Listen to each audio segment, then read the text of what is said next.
Happening now. Welcome to episode 126 of the EdTech Situation Room for February the 27th, 2019. You can see that I have not done the show for a while because I think I'm supposed to say happening now. We'd like to welcome our guests from across North America and around the world. Hopefully no one's watching this because I'm using my daughter's laptop and it looks like I've had a severe sunburn today, and I am a complete fan of Oklahoma State University, which is not true. Actually, this is an Ed Camp OKC shirt. So anyway, my name is Wes Fryer, and I'm joining you from Oklahoma City, where it is icy. We have had a sleet and sort of mist coming down, and I went to school today, but canceled after-school activities. And so anyway, here we are, still experiencing a little bit of winter.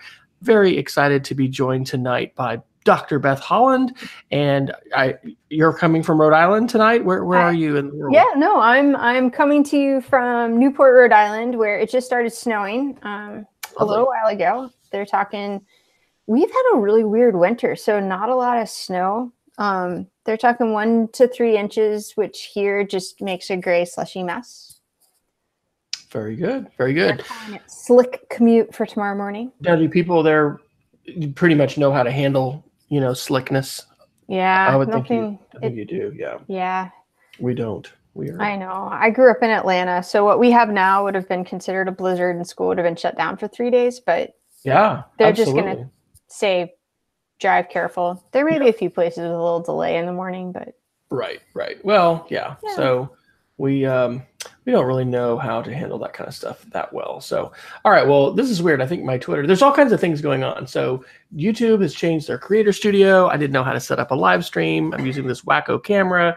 And our Twitter, as a guest, got disconnected because normally it'll auto tweet when we start a show. So this is the test of the multitask. But this is the tweet, because I can't multitask. So that's my audio tweet. It goes nowhere. There you go. Well, so we are going to talk about some EdTech news this week, but our plan was actually to talk a little bit about equity, I think, in education and maybe some digital equity. But we're going to get updates because Beth has not been on the show for a while, and I'm excited to hear some of her updates.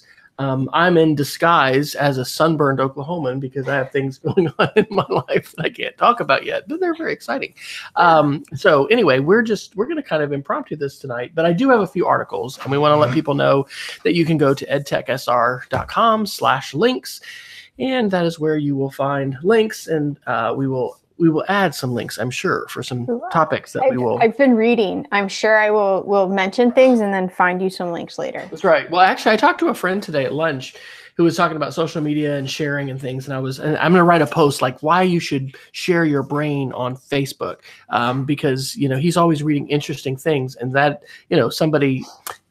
How did you phrase it last time? You were seeking a position where you could be paid to think, write, and speak, or think, write. Yeah, I wanted to be paid to read, write, think, and speak. That's right. Yeah. So I'm getting warmer. Closer. Are you? Yeah. Okay. Well, hey, give us a whole bunch of other things that are going on right now as well. It's not quite that cut and dry, but getting closer. Yeah. Okay. Well, what can you reveal? Give us a little update, and I'll give you an update. So as of January 1st, we'll start with that. I started a postdoc research fellowship at the University of Rhode Island. This is really cool. So I am working on a 9-month fellowship as part of a grant with PBS, and so I'm working for a professor.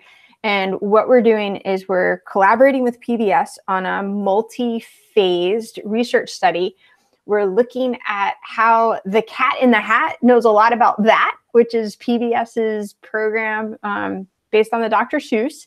How does it help preschool students start to develop positive perceptions about science and engineering? And how does it let them start to build an understanding of the nature of science? Oh, wow. Yeah, so if you haven't seen it yet, I've been watching videos. Martin Short is the voice of the Cat in the Hat, which just makes your heart feel good. The episodes are fantastic. They're really well researched, and each one introduces a new science or engineering principle.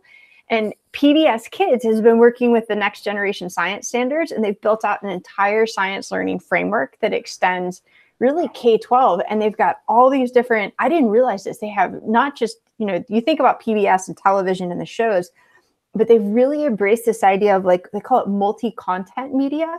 So There's apps, there's resources online, there's web pages.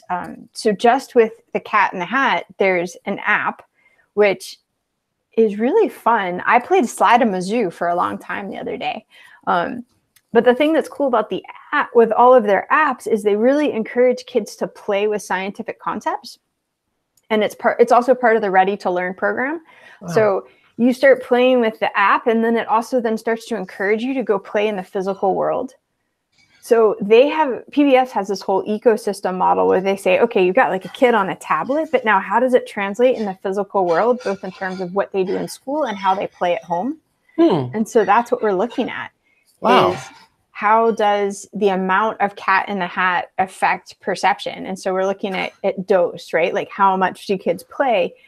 And then I was doing field work yesterday. We're looking at an observation protocol to see if we have 4-year-olds and then they go play with like blocks and trucks and things. Do they start using scientific and engineering language? Do they start to, play with scenes and characters like they saw with Cat in the Hat? And it's really this idea of how does what they learn digitally transfer into physical play.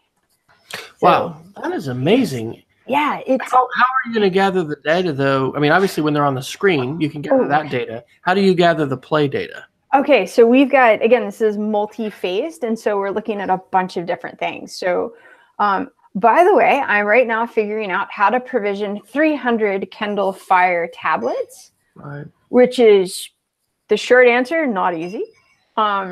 Getting there. That's what that solid state drive duplicator question was a week or so ago, right? Well, it's okay.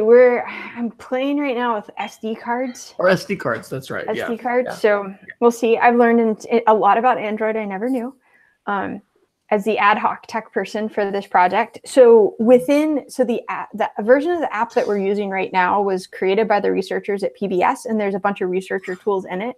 So we can see like how long were they playing and what did they click on and those kinds of things. And then we're working with creating a couple of different measures to take into the classroom to assess with the students. And there are existing instruments. Like there's one that's been around since like the 30s called the Draw a Scientist test, where you ask little kids to draw a scientist. And then there's these rubrics and you look at how did they draw the scientist, and did they have like a very traditional perspective of maybe like a white guy in a lab coat with glasses and a beaker. Or so a lot of times. What was that Muppet that was like the? What was that Dr. guy? Professor Honeydew and Beaker. There you go. Yeah. Do they draw Beaker? Do they? Yeah. What does that mean? What does that look like? Well, or that's the other piece. Do they draw someone that looks like a monster? That happens a lot with kids, like the crazy monster, like Frankenstein. Right. Or do they have more progressive views? And in developing the program, PBS has been very conscious of perception. And so they've represented lots of different kinds of people. And so they want children to start to understand that, science and engineering isn't all like white guys in lab coats with glasses and basements. Anybody could be a scientist, and science happens everywhere. Yeah. So absolutely. I'm like deep into understanding the next generation science standards, which I had never read before, which are fascinating. And I was doing field work with 4-year-olds yesterday, although one turned 5 and was very proud to tell me, like, I'm 5 now.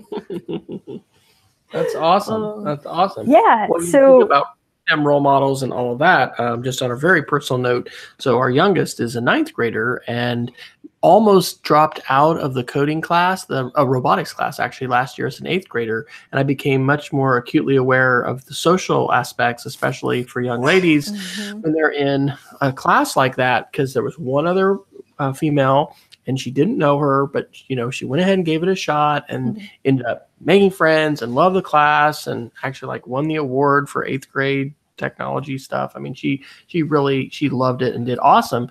Well, today we had the parent conferences for selecting courses for next year, and she had told me, Dad, I think I'm interested in computer science. And it was one of her friends who recruited her, and then there's another one, so there may be 3 of them. But that is a really tenuous thing as far as like, am I going to take this? Is there going to be another friend there? Am I just going to be with a bunch of boys? And so anyway, role models and perceptions and all that stuff is just so important. And I know on a real practical level, I think our school, and I know that we're not alone, I think we really need help knowing how to.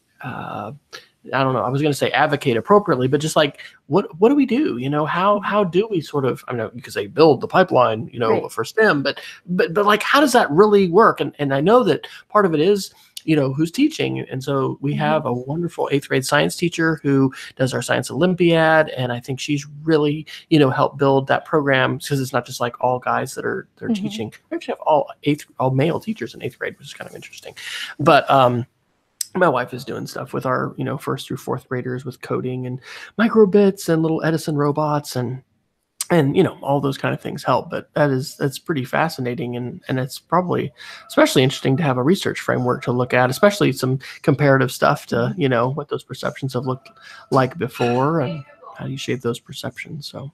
Yeah, we're trying to see how, and one of the things too, we've been field testing, and most of the kids, you say, do you know what science is? And they're looking at you like, that's a big word and I have no idea. And so one of the things that'll be interesting to see is what does happen over time, since they're going from 0 to something, to see what might happen. And I mean, the other piece that's interesting about the group that we're working with is within our state of Rhode Island, approximately 49% of students in public preschool receive special services. And so we're also looking at representation in terms of, do students who might have either a cognitive or physical challenge associate with the potential to be a scientist and to be an engineer? Right. And so, this idea of perception and how do we really help students understand that science is everywhere? We're developing another instrument, and we were looking for pictures so that we could do a comparison, like, is science in this picture or is science in this picture? And if you think about it, it's really hard to find a picture where there's no science. Because if you take a broad enough perspective, it's earth science, it's physical science, it's chemistry, it's something. And so every time we try to find a picture, it's like, gosh, where is there no science? Wow. Well, yeah, that's right. The world is interdisciplinary. Where can you find no language or no math? Right. Right. Yeah, it's really hard. You can't find no science. That's right. Okay. What about cooking? I'm like, no, there's science in cooking. That's right. Absolutely. Well, so Peggy George is live in our chat room. Hello, Peggy. Hi, Peggy. And Peggy has dropped in some very helpful links, which I am moving over to our show notes. Perfect. So the PBS Kids, the Cat in the Hat website, and then from the California Academy of Sciences, the Draw a Scientist activity. So you can check that out. The other one we should add, Wes, PBS has a learning media site specifically for teachers. Yeah. Well, they've changed their hashtag though. Is it, or their Twitter? Are they just now PBS Teachers? Do you know? Is that? I don't know. Because they used to be PBS LRN Media, and I don't think that's... I don't know, but their website, when you type in the website, depending on your geographic location, it'll take you to your local PBS station. Yeah. So like mine goes to, I think, WGBH or WJAR, one of those. But like I met some folks when I was in Austin, Texas a few weeks ago with KYRU. Okay. But yeah, the learning media site is great. It's got teacher activities, lesson plans, all kinds of things. And then they have a parent site. So like for parents that are saying, what kind of activity could I do with my kids? Right. So a couple things about that. And I'm glad I just noticed. Yeah. So their Twitter is now PBS Teachers. And I'll put the link in, and it is just pbslearningmedia.org. So when I had gone back in the classroom in 2015, after I had finished my doctorate and whatever, was just, did that for a couple of years, I applied and became a PBS digital learning innovator.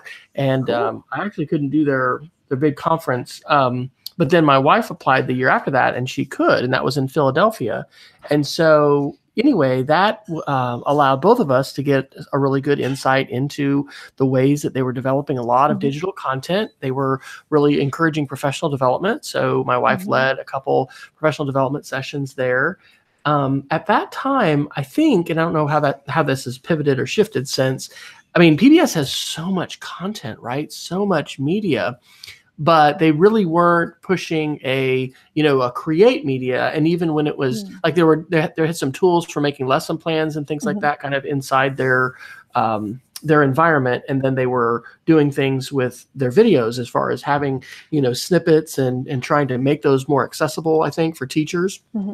And so we got to, that's how we learned about PBS Scratch Junior. And actually my wife spoke at their national convention in Chicago. This would probably been like 2016. This when she was teaching at Positive Tomorrows downtown, which is a school for homeless in Oklahoma City. And anyway, she, was integrating all kinds of media. We met one of the developers of the PBS Scratch Junior app. And so anyway, there's just so much energy and excitement. And what I really took away from that, in addition to the advocacy that PBS has for teachers and for public schools, is the importance of that high quality programming and just how many kids are still really, spending a ton of time looking at television that is coming over their local airwaves or whatever. That's like not the wrong technological term for that, but whatever. That's right. But like the passion that they have for high quality content. And so anyway, I think that's phenomenal. And I think it's one of those resources that everybody should know about, because of the high quality of the content. And then also because of connections. I mean, like, who doesn't know about the Cat in the Hat, right? Yeah. Or just, a lot of the characters and things like that. So I'm pretty, did this come about because of, just, university and your inquiry into what kinds of things would intersect with your own media interests? Or how did this connection come about? Oh, so I actually was working part-time this fall as a research assistant for a different professor. Okay. On a study where I jumped in kind of late on that study that she had been working on for a while and was just literally doing qualitative coding of transcripts. And that one was looking at how to do a qualitative analysis of dialogue in an online space. Because one of the things they were looking at is when students are collaborating online, usually what happens is you just see the final product. And what we were doing was analyzing the conversations that led to the final product, so we could see how the process and the product connected, using the inquiry frameworks from PISA. So anyways, I was working on that, just like I said, doing some coding work. And then this professor, Dr. Sweetman, who has the grant and is doing the work with PBS, said, oh my gosh, I really need someone who can help me. I've got this huge project in a very tight timeline. And Dr. By the way, know about Kindle Fire tablets, right? Oh no, that wasn't even on the list. Like, this was like an added bonus. It was just, I need a researcher. And, I was working for Dr. Quaro, and she knew I was looking for work. And she was like, ooh, I have someone right here who is available and could start like tomorrow. Yeah. So that was more of a lucky thing. And then, I spend about half my time going back to my tech director role of like, okay, I need 300, Kindle Fire tablets. I got to deal with finding quotes and doing purchasing and figuring out how to provision them and sorting them out. And I did a little knowledge management on our Google Drive that had gotten a little out of control, and I've been learning how to turn Google Sheets into databases. Okay, really? With what kind of, like a MySQL, or what kind of database? No, so Kate Wilson, who has done all the web work for EdTech Teacher, somehow figured out working with Lainey Rowell on a totally unrelated project like a year or so ago, how to run filters and then this like filter query line on Google Sheets. Like, you have the master sheet, and then you set filters up, and then you run the filter lines on the other sheets, and then it just starts like. How does what database program is it? No, it's all Google Sheets. But it's just all Google Sheets. Really? It's all Google Sheets. Oh, yeah, and then wow. Yeah, and then once you get this like filter line thing going, it's amazing what you can do. So yeah, I set one up for scheduling, and now I've got another one going where I'm tracking, like, do we have the district site approval? Do we have the teacher permission forms? Do we have the parent forms? Where are they? And then that is feeding into new sheets. And it's like, here's my whole numbering system, because there's all kinds of numbering, because we don't use names because we're hiding individual identities. So it's all, so figuring that out, that was, a few days of my life. Whoa, that is so powerful. That takes me back to, the early 2000s when I was at Texas Tech.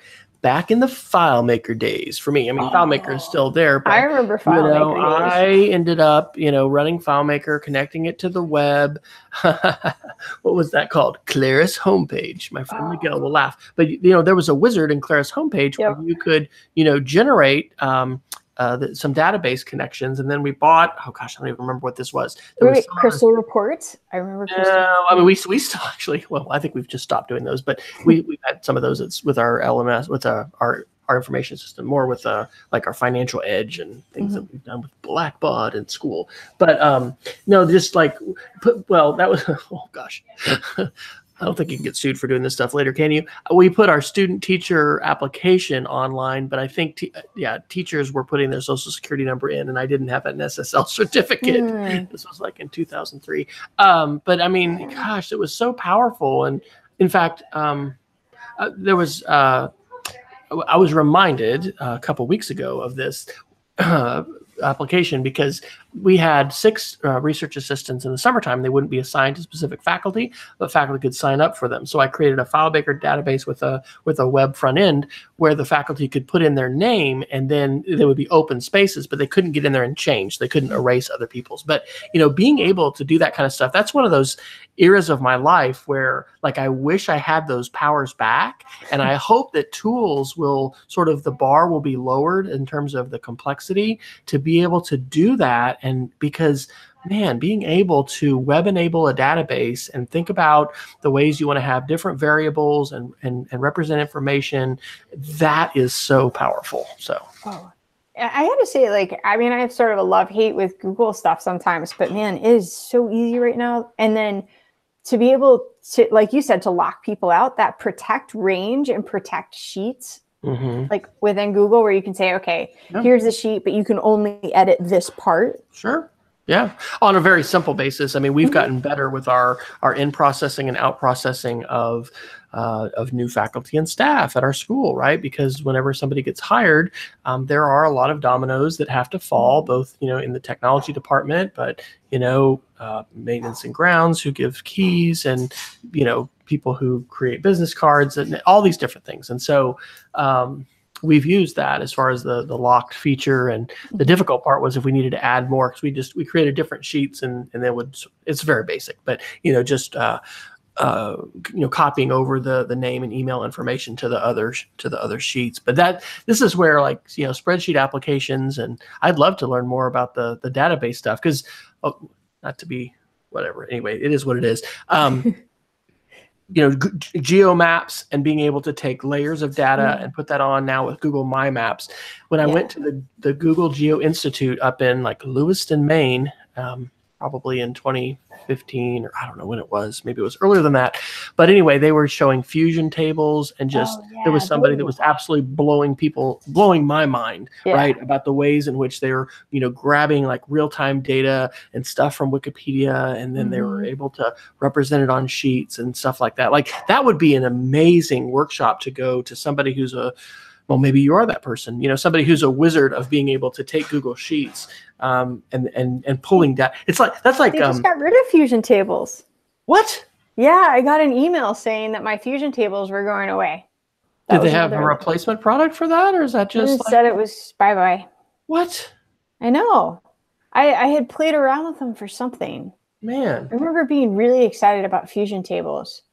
And so I'd set up a handful. And so, when they disable things, if you have some, they tell you. And I just got I actually didn't. Yeah, I haven't played with it a ton.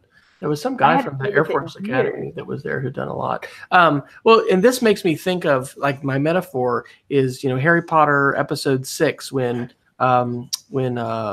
Dumbledore and Harry go to this island, and Dumbledore has to defend him, and he's controlling all this like magical power or whatever. But I mean, anyway, some like filtering information and data and controlling it. That's the mental image that I have.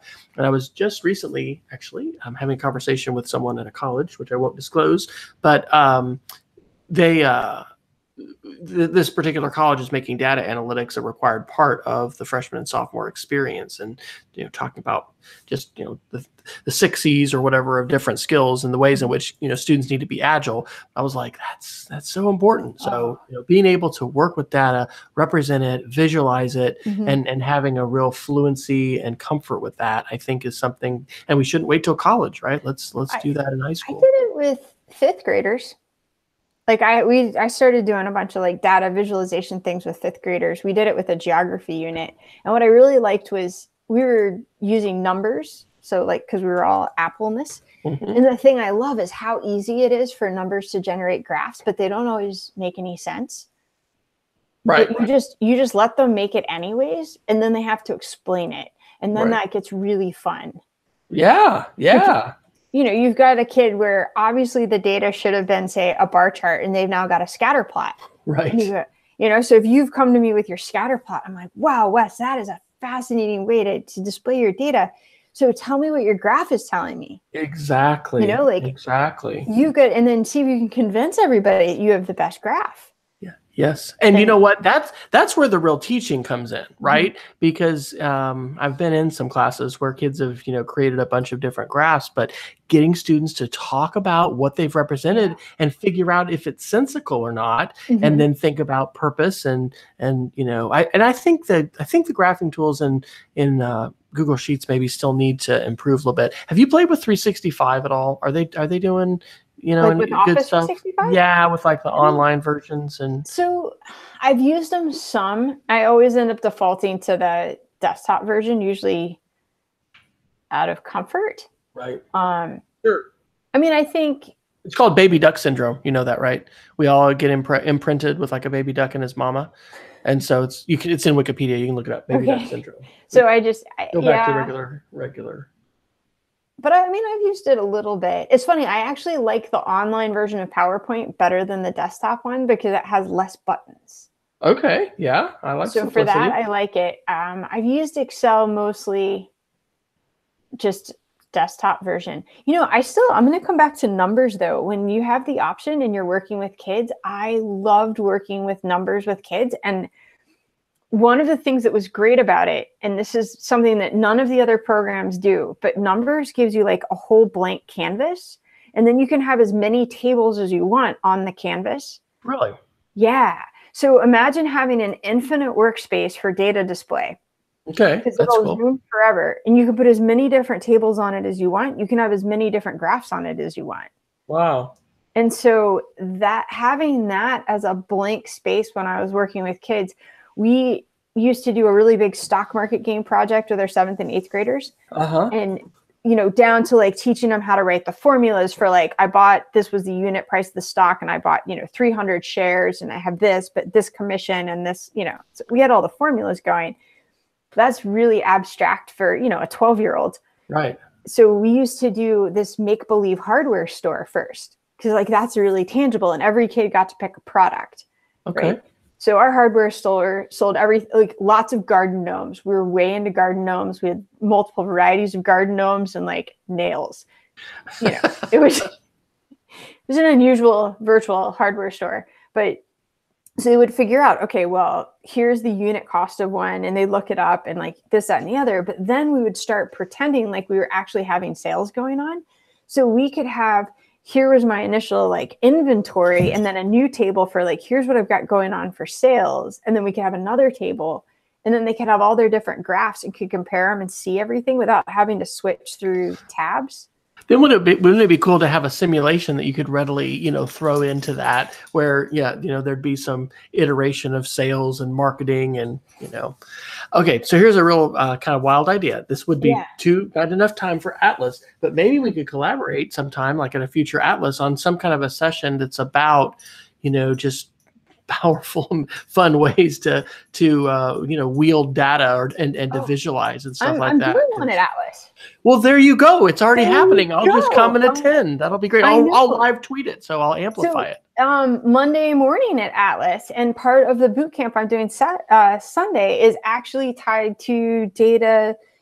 How do school leaders collect social data so that they can better identify the change agents within their organization? Oh, wow. So it's based off the work I did for my dissertation with social network analysis. And so we're going to talk about how do you, as a school leader, start to get a visualization of the advice seeking within your school. So who talks to who when they're looking for advice about innovation and technology. And where it gets really interesting is not only who talks to who, but who doesn't talk to who. And so, wow. Yeah, so the you're familiar with Harkness, right? As far as the tracking and the conversation. So that kind of thing about trying to visualize a little bit more interactions that are happening so you can identify. Is it sort of like, what do they call those kids that set the trends that are the influencers? Yeah, there's some other terms for that. But yeah, the ones who influence their peers. So in the literature, the ones I looked at it, they talk about who are your boundary crossers and who are your brokers. And then you can also talk about, well, who are your blockers? So your boundary crossers are the people that work between divisions or between layers in an organization. So that person that works with the principal and the head of school and a director, or within a district, you might have that person that can work central office and building leaders and teachers, right? So they're spanning different boundaries. They might also be spanning different schools or buildings or grade levels, right? So they're carrying these messages and they're communicating across the different levels. Your brokers are the people that actually have some level of authority where they can not only communicate policy, but if, say, I'm the principal and I'm acting as a broker and I say, Wes, this is the most brilliant thing ever and we're going to do this. And you go, yeah, but, I would, except I'm stuck on recess duty, right? Or I would, but, I'm advising 16 kids this year and I just can't get to it. Or, but my department chair says I have to really focus on, underwater basket weaving or whatever it is, right? If I'm a broker, I find a way to broker a deal. So I come back and I go, all right, here's the deal, Wes. This is so important. And this is such a critical message to our greater purpose. I'm going to reduce your advisor load so that you can, make time for this, or I'm going to get you off of lunch duty, or, I'll talk to your department chair and make sure we can all get on the same page. And the broker makes those things happen. And then your blockers are just that, like they're the person where, the head of school has this great idea and pushes it down. And then the next person, say it's the principal, says, yeah, that's not happening in my area. Right. And so they might communicate to the teachers by going, I know the head of school said this, but you don't really have to do it, but you can do what you want to do and just sort of pay some lip service to it. Or it may be a little bit more subtle, like this is something that we need to think about, right? That's someone who's starting to block. And so the workshop that I'm doing is there's both a quantitative and a qualitative. So there's a survey instrument that you can use as a leader to get an idea of the visualization and the maps. Can you get an idea of people, like when you interview them? Like, can a principal get an idea of where people will tend to fall in that? Yeah, because a kind of a personality inventory. Right. So one of the things I've been working with is I went through as a qualitative researcher and coded hours and hours and hours of interviews and focus groups and things. But based on that, have kind of built out a spreadsheet where, let's say you, over time, right? This is not like a one and done. But the gist of this spreadsheet is, imagine if every time you go to meet with somebody, you write down their name and you go, here was the intent of the meeting. I was supposed to come in and talk about X. Okay, but what'd you really talk about? Right? So then you would go in afterwards and make a quick gist of, this is our, here's what we perceived was going to happen. Here was the reality of what happened. And then you would start taking notes of things like, well, who did the person mention? Because that tells you a lot, right? Like when someone goes, oh, well, I just always listen to, Susie because she's always the smartest person. And when 4 or 5 different people start going, well, I always just listen to Susie, right? Now you've got this data that says, what is it? What's Susie doing that I need to be aware of? And then basically you start going and keeping track. This is really, it's not a lot of data. I mean, it would be like you sit down for 2 minutes after you've talked to someone and you do a quick reflection, but then you start looking for trends. Like everybody talks to Susie, or these 4 people constantly ask for a meeting and they say it's one thing, but they really want to talk about this over here, right? Interesting. There's different ways that you can start to see how that plays out. And then you would compare that to the quantitative data you get from the survey going, who do you talk to? And how influential is that advice? And, how often do you talk to those people? It makes me wonder put the two together. How that qualitative research is going to be impacted as recording and in this case, it may not be surveillance state, like where you're being recorded, whatever, but like maybe you're in a study, so you're going to agree to do that. But when that quantity of data can just become so much larger, and then the ability for tools to be able to interpret those kind of things and stuff. But there's lots of complexity to all that, right? As far as what people's intentions are and how you interpret that. And I think what I learned from doing this work, and again, with my dissertation, I had ethics board approval and everybody, could opt in or opt out. What the survey data showed me and what I observed did not line up necessarily. Okay. Sometimes it validated, but it was one of those things where I would say you can't just use the quantitative, right? Or you'll miss the nuance of what's probably happening. Right. Well, yeah, because that's where you're going to get a lot more of the whys and it's gonna. I think all studies are probably much more helpful when they're a mixed methods approach rather than saying that I'm just going to do one or the other. We're kind of boxed into. Well, you don't have to be. You can be mixed methods, but the time that's involved is considerably more when you step into that. I was working on a small project this fall where I was asked to do a survey of organizations and how do different organizations use research and how do they interpret it and where does it come from? And one of the things that was amazing is the over-reliance on quantitative data, and especially within like the Department of Ed. I mean, they only talk about randomized control trials, which are almost silly in education sometimes because they're too small in scope. And yes, they're very controlled, but what classroom is very controlled? Yeah, right. Yeah. And the ways in which we aspire to be as objective and as, large scale and whatever as scientific trials and pharmaceutical trials or things like that. But it's just a completely different world. Yeah. And I mean, that's like, have you read Yang Zhao's book about what works may hurt, side effects in education? No. Oh, Wes, it's fabulous. And I can give you the link for because the folks at Mendon Upton School District in Massachusetts, they do this great author series with webinars. And they had Dr. Zhao on last spring or fall. No, I guess it was in the fall because I invited myself on because I was dying to meet him. Okay, cool. That's all I can say is I just invited myself to join. But his book is fascinating because he talks all about how there's this belief that we should look at education research. Like we compare it to pharmaceutical and we compare it to medical. Right. But if you look at pharmaceutical and medical, they never just look at the results. They also have to look at the side effects. Like, yes, this drug could absolutely cure your acne, but it could also give you stomach ulcers, cause sudden death, seizures, and heart attack, right? So like, is it worth it to have this treatment if it could cause something that's so much worse?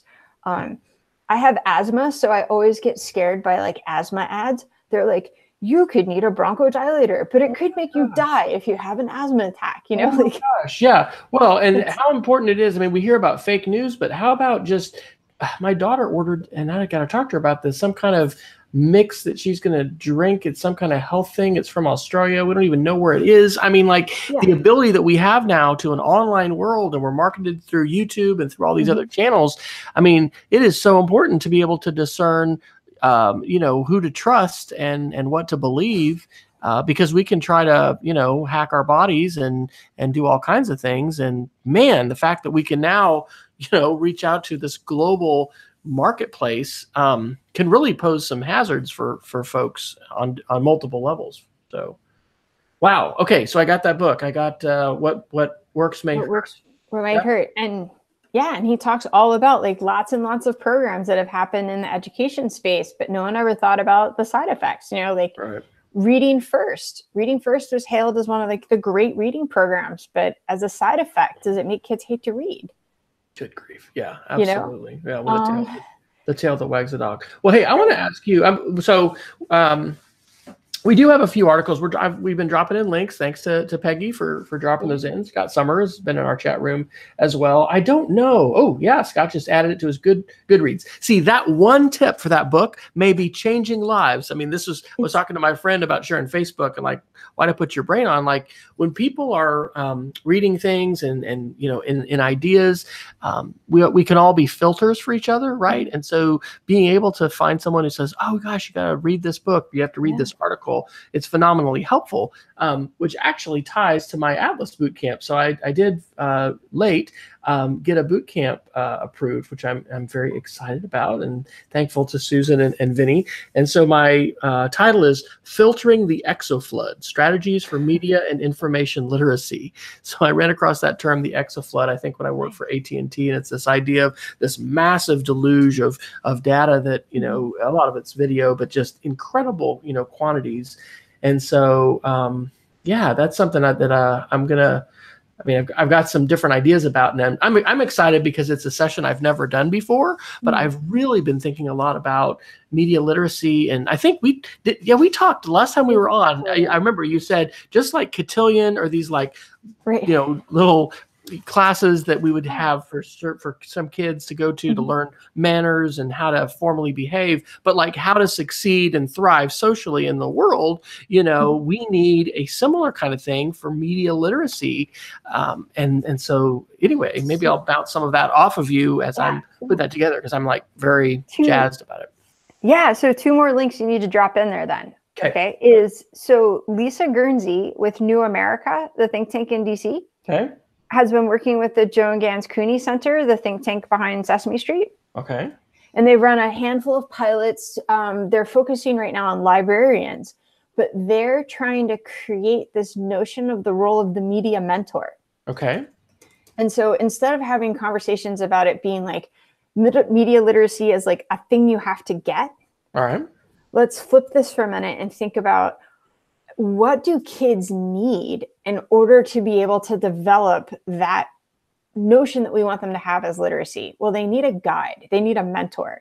And if you think about what great mentors do, whether it's, like I did a mentoring program with urban teens and we went backpacking, right? So what was my role as a mentor? I did a lot of listening, right? I did a lot of walking very slowly with girls and making sure that they knew I was there as a supportive adult. Right. So I modeled behaviors. I didn't leave my campsite a mess. I picked things up. I made sure everybody had what they needed, so that mentor plays that role. So if we think about a media mentor, how does that person show, well, here's how I'm sifting through this, what did you call it? The exowave of the exoflood. Yeah. The exoflood of information. Here's how I can discern that this particular resource might be better than this one. Sort of that thinking aloud. Here's how I connect to other people. Here's how I, am updating my social media, just to provide that mentor and guide. Love that. To help kids through. So there's some interesting work on both sites, both the Cooney Center site and the New America site. Yeah, I found 2 articles I'm dropping in. One's called A New 21st Century Job, The Media Mentor, and that's by Lisa Guernsey from October 2016. And then this is a more recent article from July 2018 that she wrote called Maryland Libraries Build a Peer Coaching Program to Train Media Mentors. Yes. And that program, I was at the Humane Tech event that the Atlantic ran back in the fall at MIT. Really? And the one that like the Center for Humane, the Tristan Harris group started? He was there too, but the Atlantic was sponsoring it, and it was at MIT for the day. It was really cool. It was a free event. And yeah, Lisa messaged me and was like, I'm going to this thing. And I thought, cool, I'll just show up. So fascinating conversations. And so Lisa was there with one of the librarians that she had been working with. Okay. And they were really talking about particularly this idea of how do we provide mentorship within the community. And so that's part of where they're looking at libraries. And I know she has some new work that she's been working on. I don't think it's been published yet. But I think it's an idea to definitely keep an eye on. Yeah, definitely. Well, and it merges well with what we've been doing with digital citizenship. And, you know, this out of all, you know, several years of work, like the key is to be a catalyst for a conversation. What we want is dialogue. What we want is, I mean, it's not an event. It's not like the sex talk. Okay, we had that talk. Now you're safe. Go, you know, go out and, you know, meet with strangers. I had a moment of cognitive dissonance at this, I got to go to a professional development conference last week at the Oak Ridge School in Arlington, and it was the LLI Southwest conference. And they had a wonderful panel of students, and it was actually about like lingo and jargon and generational differences. They really did it well. They had done it for their staff. But anyway, when this middle schooler who was on the panel said that his parents didn't let him play games online with strangers, there was this spontaneous applause from the audience. And it was like, but really, he needs to learn eventually, maybe not at 8th grade, but he's going to need to learn how to navigate strangers online in gaming formats, like maybe on Tinder eventually. Yeah. And I've been doing some thinking. I don't think I have this article, but anyway, one of my new mantras, I think, is full on or complete digital abstinence is not an option, or no, screen time abstinence. So like, because a lot of the talk about, you know, media and the real hand wringing and just angst that people feel about, oh, these kids and this screen and it's so terrible, you know, almost seems to suggest we should go back to the romantic time before the screen when life was wonderful and we just all, you know, saw each other as we truly were and had these intimate moments, you know, constantly throughout the day. And I think that, yes, we need to be very aware, and the screen's powerful and it's addictive, but you know, what we need to do is to be intentional about it, and we don't need to tell people abstain, right? Just put it down and don't use it at all, because that's not going to work, you know, in the modern world. So that idea of a mentor, and it seems like a much more, you know, healthy approach, especially if it's encouraging dialogue and it's encouraging a relationship and an opportunity for, because issues come up, right? Like, how do you navigate this? Oh, I've run into such and such, and well, and if you think about why kids need mentors, it's funny. I read I was on a Southwest flight years ago somewhere, reading like the Southwest Airlines magazine, and the author had this great article about how he had this moment and he went back to his childhood summer camp and he took his kids, and he's telling the whole story about taking his kids to a summer camp. And there's this comment in the article where he says he sees how his daughter ends up on a ropes course, and she had been afraid to get up there at first. And then the camp counselor, and the way he said it was like in the way that only a 20-something can do, right? Convinced my child to get up there. And I don't know if I was a summer camp counselor for years. I don't know if you did that as well, but there is something magical about the relationship between a 20-something and a teenager, preteen, because you're not a real adult. Like, you're kind of an adult, but you're not a real adult. And yet you can build this relationship. And so if we start thinking about, you know, how do we really tap into creating these opportunities to help kids make sense of the world around them, instead of saying your world is bad or your world is wrong or your world's not as good as the one that I grew up in. Well, they can't do anything about that. Right. But how do we help them and guide them and make sense of it and sit with them?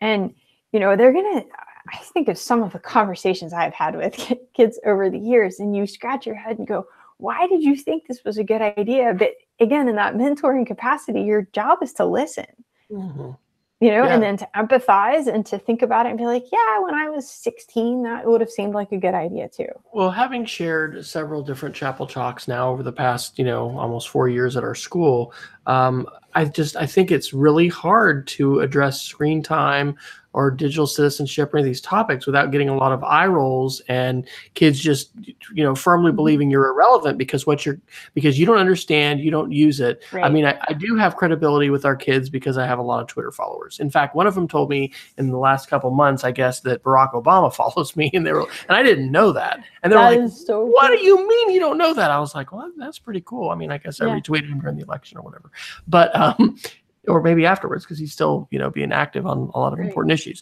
But that what you just said is so true. Like, not just putting them down and sort of holding them accountable for what we see as the ills of the modern age represented by the screen, and engaging in a healthy dialogue. That is so needed. So that's great.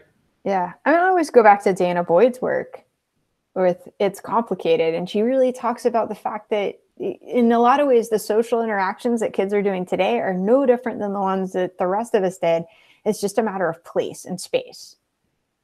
You know, I'm sure you and I had a similar childhood where like you could take off in the morning on your bicycle and get a comment like, be back by dinner. Yeah.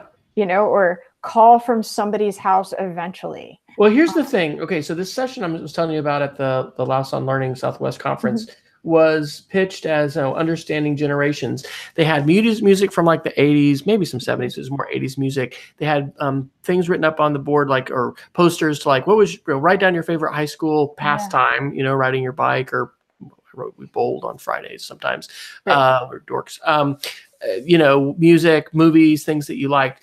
So we talked a little bit, and it really got the whole group, kind of reminiscing a little bit, but in a very positive way, not in a real negative way. And then the kids came in and we played some games like, it was Stump the Teen or whatever. And so there were different phrases, but it was like, it led to some real dialogue, and it didn't lead to the finger pointing and the, I don't even have the right words for this, but basically I'm going to blame you, and I'm angry that this screen is here. I'm mad, and I'm going to take that away from you. And like the whole focus is so much on sort of adult angst and power and blame. So anyway, those are rich conversations, and I think we need to explore those at greater depth. So I'm going to definitely.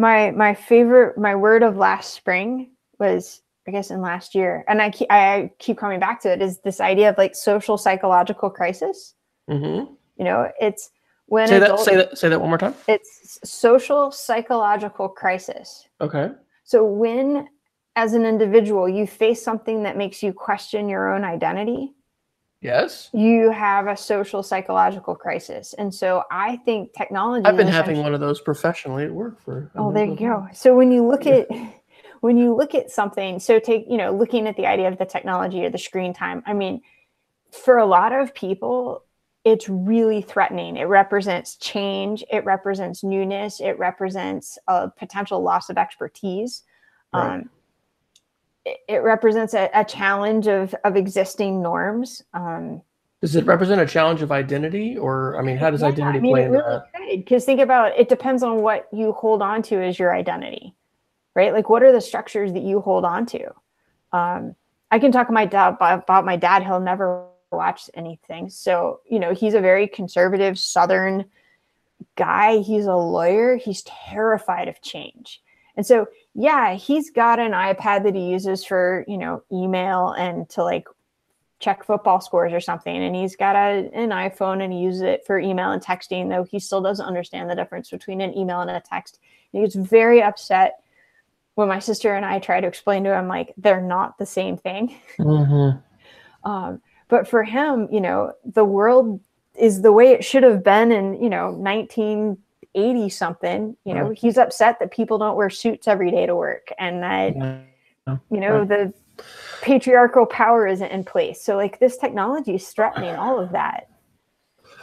So we're going to need to wrap up with a Geek of the Week. So you're going to need to think of a Geek of the Week in a minute. I'll go first. But this really resonates with me. And my wife and I were just talking about this idea. I even registered a domain. I lost it or whatever, didn't renew it. And I called it like the Learning Cafe.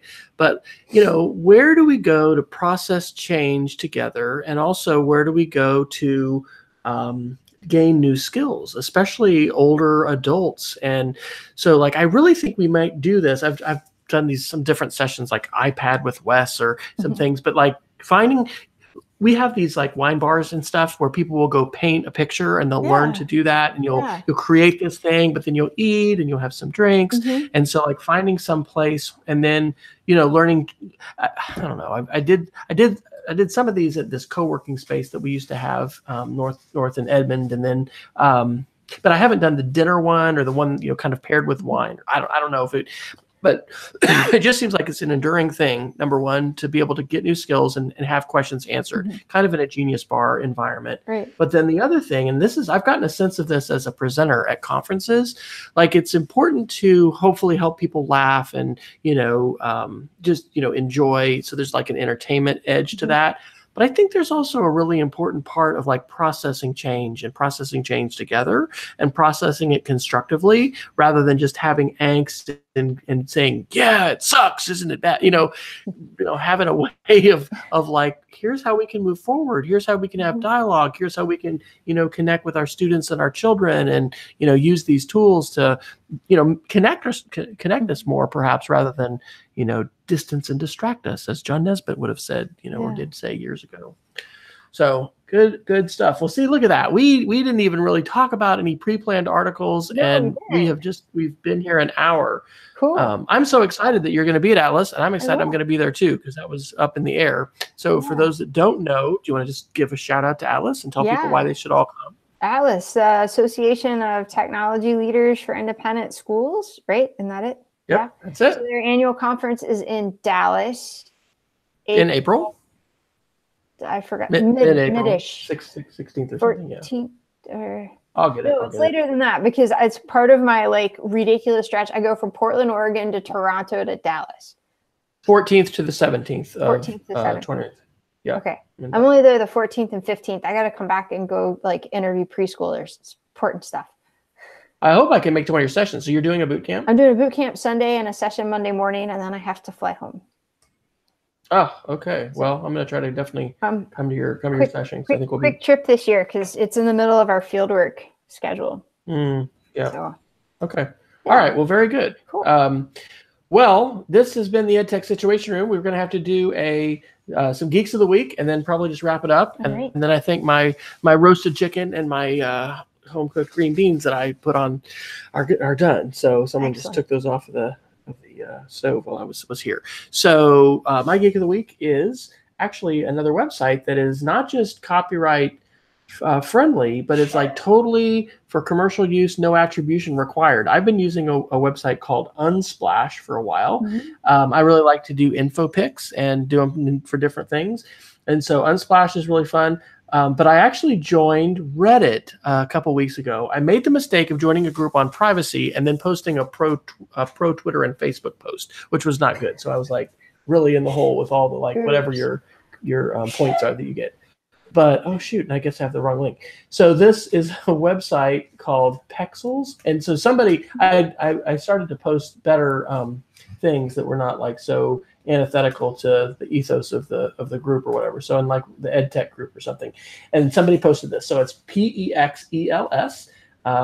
Pexels. It looks like pixels, but it's an E instead of an I. And it's the best free stock photos shared by talented photographers. And what's fascinating is, I love Creative Commons and being able to, have just millions of pictures, for instance, on Flickr that you can use and do all kinds of things with. But technically, you need to give that attribution. But for these kind of images, it's just like do whatever, even sell it. And so I like having different options to share. Now, I will not say if I can verify the complete safety of that in a school environment. So if anybody else has tested that or can speak to that, image searches. I mean, our best solutions at school, certainly at the lower school, like my wife teaches third grade, is to use the Pic Collage app, and to do the safe search inside that. And yeah, picture searches can be fraught with challenges, as we know. But Shadow Puppet EDU is another one with a very good early childhood safe search. Coming to us from our wonderful friends at Seesaw. So that's our first app. All right. Do you have a Geek of the Week to share? Yeah, sure. I'll add a Geek of the Week plus my other new identity, and it's all going to tie together. So we didn't talk about this, which was funny because it was our initial intent. It's okay. I'm also started as the Digital Equity Project Director at COSIN, the Consortium School Networking. Susan Bearden is now the Chief Innovation Officer, so I'm picking up where she left off, and she really did a great job. But COSIN is putting out some really amazing reports right now. And so they have a new K-12 innovation report series that's coming out. The first one has already been launched. They just released a new Donors Choose toolkit for school districts and teachers.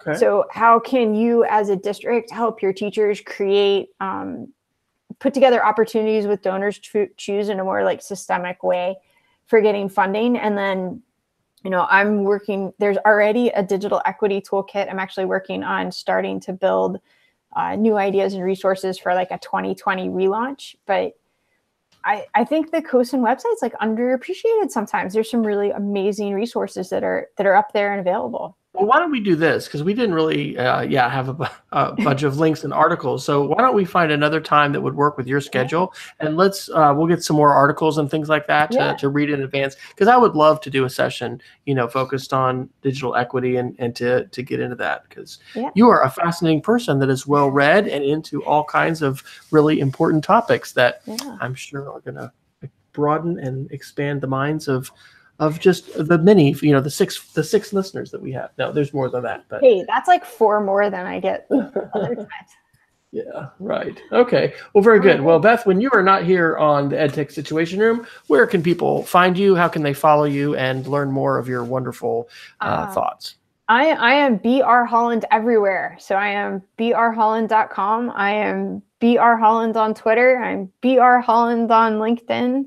And you can email me at beth@brholland.com. All right. Awesome. I am W. That's easy. I am W. Fryer most places, and I am speedofcreativity.org. And my family is giving me some eyes. They are ready to eat. So this has been the EdTech Situation Room. Jason Neiffer has been on assignment. In fact, I think this is the week, right? Or maybe it's next week. The NCCE conference is happening up in Seattle. And so he's doing all kinds of awesome things there. And I expect him to be back, but Beth and I will talk and see what might work out for another session. So if you came here for digital equity, immediately go to the CoSN Digital Equity site, cosen.org/digital equity. We'll include that and the other show notes that we discussed tonight. If you have any feedback, please reach out to Beth or I on Twitter. You can use the EdTech SR channel or the hashtag EdTechSR. And if you've got suggestions for articles, themes, or if you'd like to even come on the show, this isn't a super exclusive group. We'd love to find out some other folks that want to talk news. And generally, that is a lot of what we're talking about is news. But thank you so much, Beth. And we wish you well with your continued studies. And I can't wait to get to see you in person. April will be here before we know it. So time is going by quickly. Well, Wes, thanks so much for having me. All right. Good night. Night.